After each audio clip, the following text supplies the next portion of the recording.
It's possible then to combine appreciative inquiry with critical inquiry. And when we do this, what we have is something called transformative inquiry. And this is particularly powerful for the reflective practitioner. It provides a framework that the practitioner can use, which is both logical and intuitive. And we can see in the diagram here that there are certain aspects of transformative inquiry similar to critical inquiry and appreciative inquiry. The driver for transformative inquiry, combining critical inquiry and appreciative inquiry, is about social change. The driver is very logical and affirming of practice by the teacher, and therefore this produces a change within the context of work. The knowledge focus for transformative inquiry is based in aspects of power. From the critical inquiry perspective, it's about changing the negative into positive. And from the appreciative inquiry perspective, it's about taking what is unique and sharing that with others, sharing experience and learning from shared experience. The epistemological background for transformative inquiry is stressing on meanings, both which are oriented to the individual, very specific, relational to the individual in the context in which they work, and critical in terms of where the thinking, where the understanding develops within the broader social context.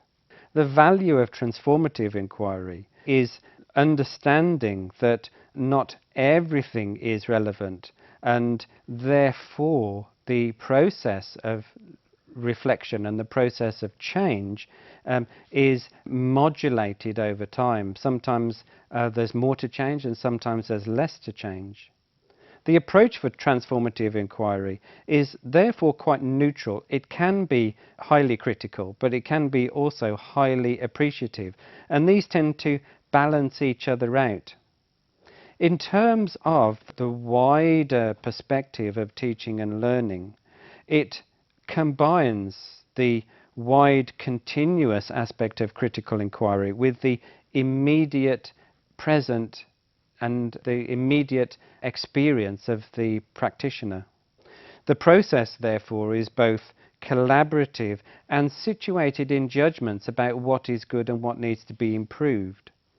And the impact is much greater than either critical inquiry or appreciative inquiry individually, because it builds on an ongoing, recurring thinking about practice. So transformative inquiry claims to combine the mobilizing aspect, the mobilizing appeal of appreciative inquiry with the reason and the logic of critical inquiry.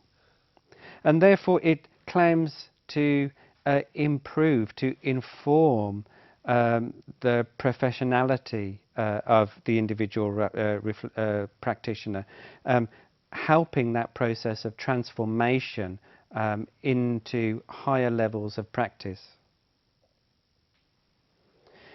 And therefore it helps build communities of practice, and therefore includes voices of others in the process of transformation. And therefore, by making these connections, the ripple effect of change is a key component of transformative inquiry.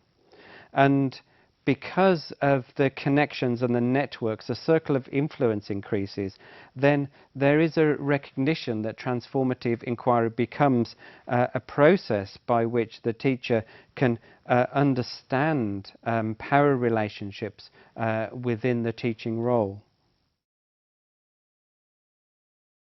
And because of this greater understanding, there's more awareness of the consequences of actions in the classroom, the way this impacts on students' learning.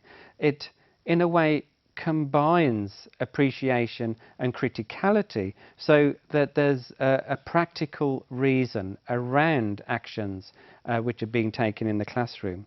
And it's all these coming together which enable the reflective practitioner to begin to develop much higher levels of learning as reflective practitioners.